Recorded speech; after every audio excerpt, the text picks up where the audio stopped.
السلام علیکم، میں ہوں رضوان اشرف۔ گورنمنٹ نے 26ویں آئینی ترمیم کر کے یہ سمجھا تھا کہ اب عدلیہ مکمل طور پر ہمارے کنٹرول میں آ گئی ہے، ہمارے ہاتھ میں آ گئی ہے، اور عدلیہ جو ہے وہ ایک گورنمنٹ کا ماتحت ادارہ، سرکاری ادارہ بن چکا ہے۔ اس کو ہم جیسے چاہیں، جیسے جس وقت چاہیں، جب چاہیں، جو چاہیں ہم ان سے کروا سکتے ہیں۔ ججز ہمارے کنٹرول میں ہیں، اس میں تو کوئی شک والی بات نہیں ہے۔ کچھ حد تک یہ بات ٹھیک ہے۔ اسلام آباد ہائی کورٹ کے chief justice Sarfraz Dogar, supreme court of Pakistan کے چیف جسٹس یحییٰ آفریدی، آپ ان سے جو مرضی کام کروا لیں۔ یہ حکومت کی سہولت کاری کرنے کے لیے قاضی فائز عیسیٰ کی طرح یہ پاکستان کا ایک بدترین کردار، عدلیہ کی تاریخ کا، پاکستان کی سیاسی تاریخ کا بدترین کردار، اس کی طرح آج کے دور میں بھی عدلیہ حکومت کی سہولت کاری کر رہی ہے۔ لیکن ٹھہر جائیں، آپ ایک منٹ کے لیے ٹھہر جائیں۔ آج بھی ایسے ججز موجود ہیں، سپریم کورٹ کے اندر بھی، اسلام آباد ہائی کورٹ کے اندر بھی، اور اب ہر جگہ پر عدلیہ کے اندر اس طرح کے ججز سامنے آ رہے ہیں، نظر آ رہے ہیں، اور منظر عام پر آ رہے ہیں، جو حق کی بات کرنے والے، سچ بات کرنے والے، اور کسی قسم کا کمپرومائز نہیں کرنے والے، نہ میرٹ کے اوپر، نہ انصاف کے اوپر، نہ جسٹس کے اوپر، نہ عدلیہ کے اوپر، نہ اس کی آزادی کے اوپر، نہ ان کے فیصلوں کے اوپر کوئی کمپرومائز نہیں ہوتا۔ کیا ہم کوئی غلام ہیں؟ یہ آپ کو یاد ہے عمران خان کا پیغام؟ یہ آج جس نے اس قسم کی، انہوں نے علم بغاوت بلند کیا ہے اپنے چیف جسٹس کے خلاف، تو اس کے بارے میں بڑی اہم ترین معلومات میرے پاس موجود ہے۔ عدلیہ کا کردار، یہ سب کا ایک ہونا، پلیٹ فارم پر آنا، یا اس قسم کا اظہار خیال کرنا، یہ حکومت کے لیے اور عدلیہ کے لیے، جو اس وقت حکومت کے ہاتھوں میں کچھ پتلی بن چکی ہے، ان کے لیے کتنی بڑی تھریٹ ثابت ہو سکتی ہے، اس کے بارے میں بڑی اہم ترین معلومات۔ دیکھیں، گرمیوں کی چھٹیاں ختم ہونے کے بعد عدالتی سال کا آغاز ہوا، تو اس موقع پر چیف جسٹس یحییٰ آفریدی نے خطاب کیا۔ قوم سے خطاب کیا، یا وہاں پر سپریم کورٹ سے خطاب کیا؟ وہاں پر تمام ججز، لائرز، وکلاء، مختلف کمیونٹی سے تعلق رکھنے والے لوگ، صحافی، سارے موجود تھے۔ وہاں پر پہلا سرپرائز ملا، پہلا جھٹکا لگا یحییٰ آفریدی کو، جب ججز نے بائیکاٹ کیا، اور ٹاپ لیول کے ججز نے، جسٹس منصور علی شاہ، سینئر ترین جج، جسٹس اطہر من اللہ، جسٹس منیب اختر،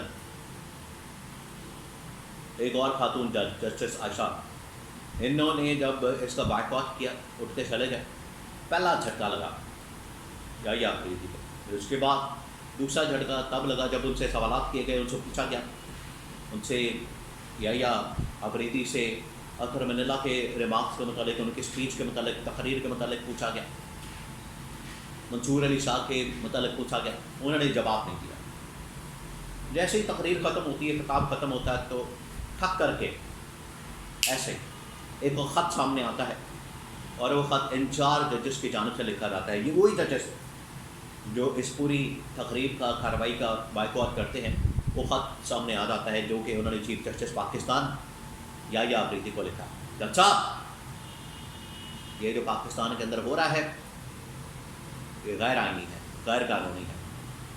پاکستان کا تو انہوں نے بالعموم ذکر کیا، لیکن بالخصوص انہوں نے جو ذکر کیا، وہ کیا تھا سپریم کورٹ پاکستان کے اندر ہونے والی بے ضابطگیوں کے متعلق، ناانصافیوں کے متعلق، وہاں پر ہونے والی 2 نمبریوں کے متعلق، وہاں پر ہونے والی مینجمنٹ کے متعلق، وہاں پر ہونے والی حکومت کی سہولت کاری کے متعلق، انہوں نے تمام حقائق بے نقاب کر دیے۔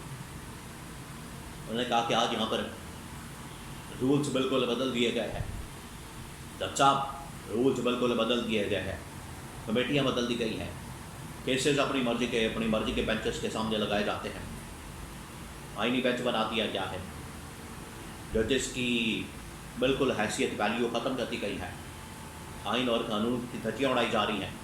یہ تمام چیزیں انہوں نے آخرکار اپنے خط کے اندر لکھ کر چیف جسٹس آف پاکستان یحییٰ آفریدی کے اوپر بم گرا دیا، ایٹم بم، بہت بڑا عدالتی ایٹم بم وہ گرا۔ یہ آپ یاد کریں، جن دنوں میں 26ویں آئینی ترمیم ہو رہی تھی ملک کے اندر، بڑی بھاگ دوڑ چل رہی تھی، اس میں نون لیگ، پیپلز پارٹی، جمعیت علماء اسلام، گورنمنٹ اسٹیبلشمنٹ، سب لوگ آنیاں جانیاں لگی ہوئی تھی، کوئی آ رہا ہے، کوئی جا رہا ہے، ڈرافٹ آ رہا ہے، یہ شک آ رہی ہے، یہ آرٹیکل آ رہا ہے، عدلیہ یہ بنے گی، عدلیہ کی شکل ایسی ہوگی، یہ ہوگا، وہ ہوگا، انصاف ہوگا، جسٹس ہوگا، عام آدمی کو انصاف ملے گا، اور بڑے اس طرح کے سہانے خواب دکھائے جا رہے تھے، بڑے بارے نیارے ہو رہے تھے. لیکن حقیقت کیا؟ حقیقت یہ نکلی کہ وہ تمام کے تمام سہانے خواب ختم، ارمان ختم، سب اپنی اپنی مرضی کے مطابق ججز کو کنٹرول کرنے کے لیے بھاگ دوڑ کر رہے تھے.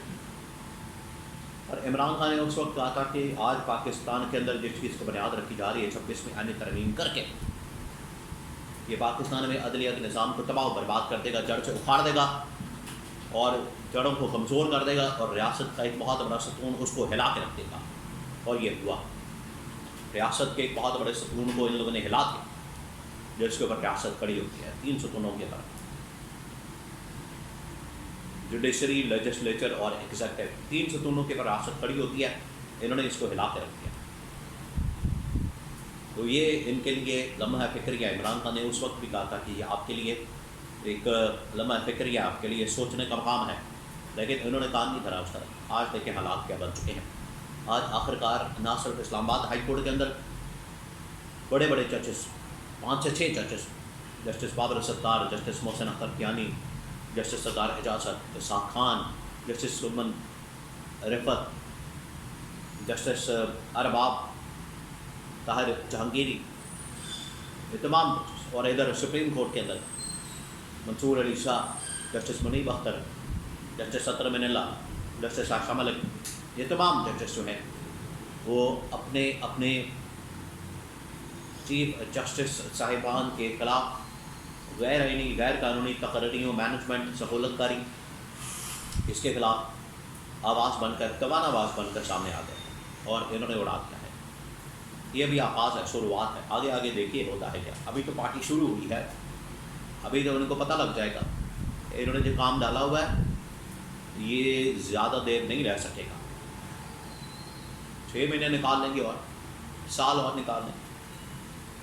یہ جتنا ٹائم گزرتا جائے گا اندر سے لاوا جو پکا ہوا ہے، پک چکا ہے، غبار آ جائے گا، پھٹ جائے گا، غبار آ جائے گا، بھسم. آپ کو پتہ ہے لاوا پر کسی کو نہیں چھوڑتا، وہ سب کچھ بہا کے لے جاتا ہے. تو ایسے ہی ہو گیا یہاں پر. یہ جو اندر انہوں نے لاوا پکایا ہوا ہے وہ پھر آئے گا باہر، اور یہ باہر آ رہا ہے. عام آدمی کا نہیں ہے، یہ ججز کا، کیونکہ عدلیہ کے فیصلوں کے پر عمل درآمد نہیں ہو رہا. نہ 8 فروری کے انتخابات، نہ مخصوص نشستوں کے فیصلے، نہ قانون اور انصاف کے اوپر عمل درآمد. تو یہ لاوا پھٹ رہا.